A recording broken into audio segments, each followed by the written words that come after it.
in the quiet heart of Thuringia, where forests breathe slowly and the land rises and falls in gentle rhythms. A boy was born on the 24th day of March in 1951. His name was Hans-Joachim Truppel, and the world he entered was one still rebuilding itself, still learning how to move forward after devastation. In the German Democratic Republic, life demanded endurance. Resources were limited, expectations were high, and discipline shaped daily existence. Long before Hans-Joachim Truppel ever ran a marathon, endurance was already woven into the fabric of his environment. As a child growing up in Kamsdorf, movement was not something scheduled or analyzed. It was natural. Paths through fields became routes of exploration. Distances between villages turned into informal challenges, and physical effort was simply part of everyday life. There was no grand vision yet, no thought of Olympic stadiums or international competition.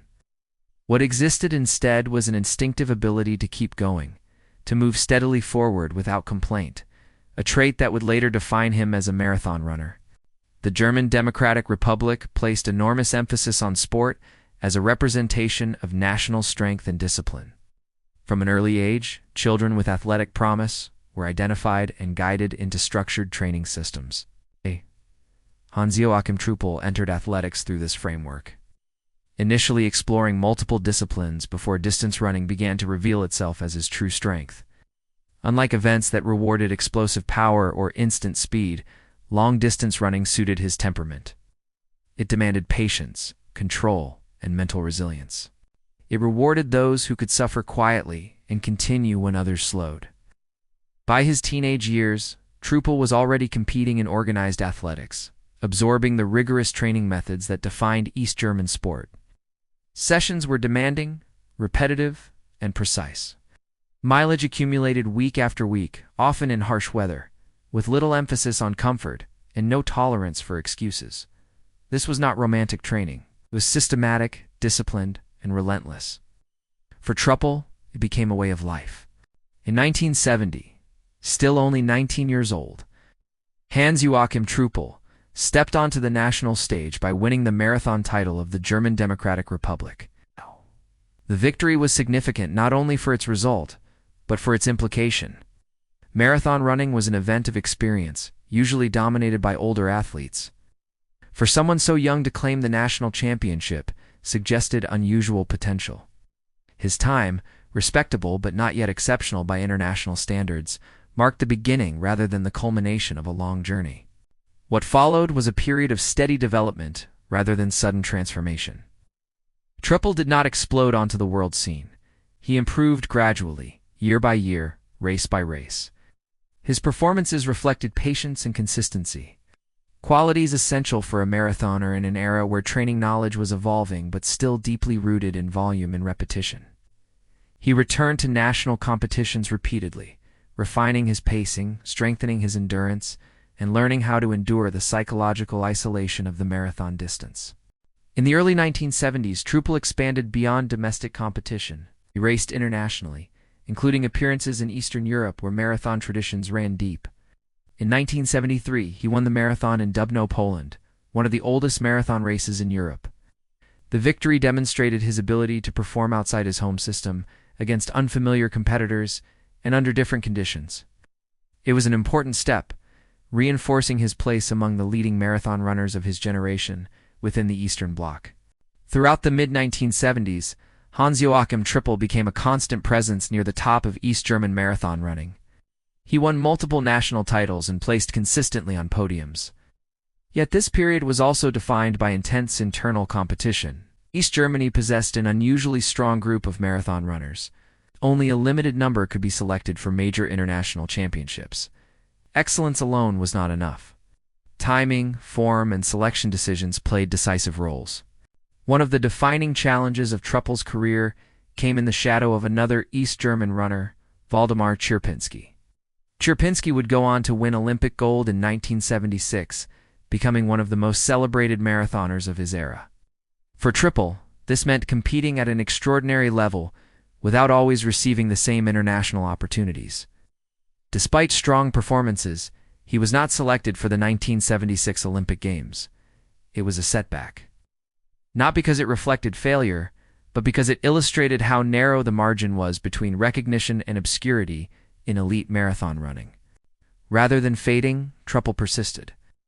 His training intensified, his experience deepened, and his performances continued to improve.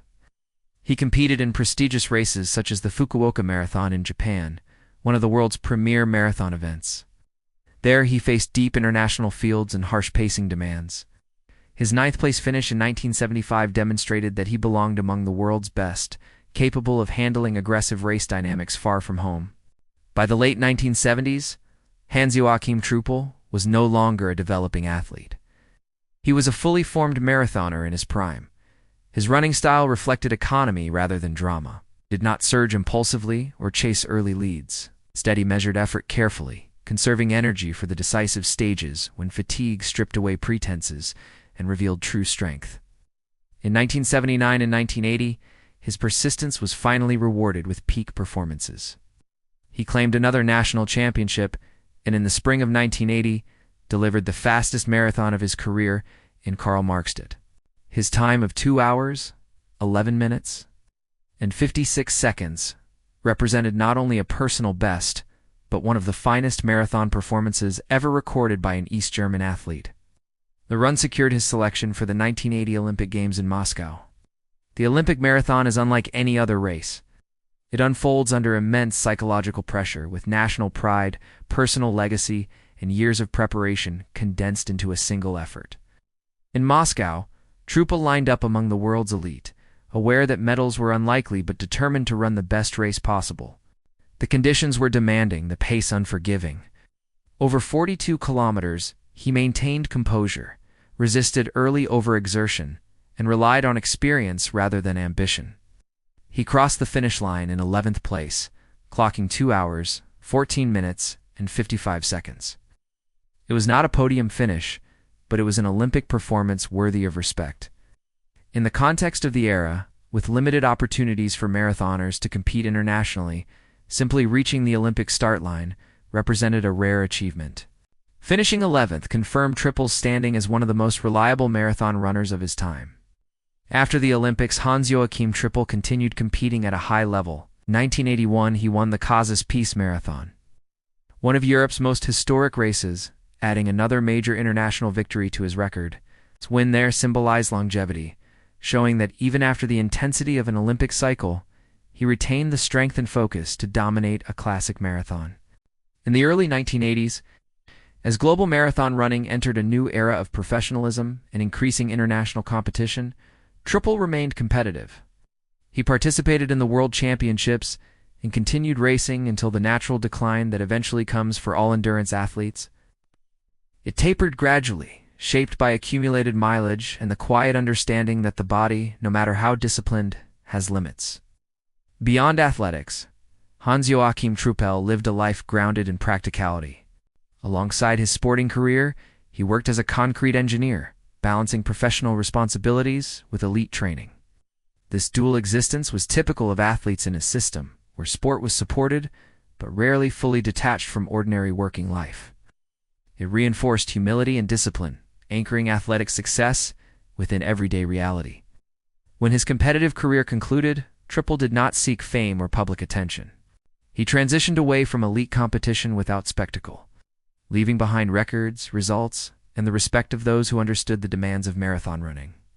His legacy does not rest on dramatic victories or global celebrity, but on consistency, resilience, and quiet excellence. Hans-Joachim Truppel's story is not one of instant triumph.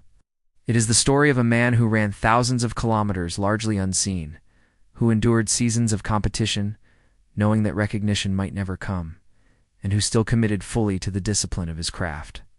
His achievements stand as proof that endurance is not always rewarded with headlines, but it always leaves a mark. For viewers of Behind the Medal, his journey offers a powerful reminder. Greatness in sport is not reserved only for champions crowned with gold. It belongs also to those who persist, who refine themselves year after year, and who give everything to the pursuit of excellence, even when applause is limited. If this story resonated with you, support the channel by liking, sharing, and subscribing, and continue exploring the untold journeys that exist behind every medal. This video contains AI-generated images. They are used only for creative illustration and may not represent the athlete's exact appearance.